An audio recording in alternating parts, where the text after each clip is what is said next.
stuff. We just work on getting rid of these triple steps when they get a little pony style. Like, we just work on getting them down into the ground. And remember, the big thing that changes everything, move this a little bit.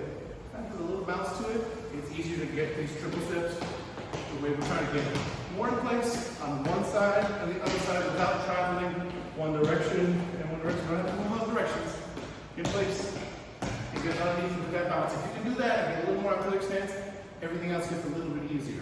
We tried a couple things. Just moving across the floor, rock, step in that same posture with the same triple steps. And then we try that right into a tuck turn. Hey, move.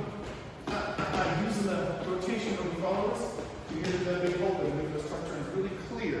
We try the same thing into a send out. Hey, more straight, and nice and easy, and we keep on dancing. Just mix it up, and then we did Frankie Sixes one more time, and we just made it fit the music a little better. Finishing it out with a little stop and shake action. Hey, we want to rock, step, hey, and then you keep on dancing. Great job, everybody.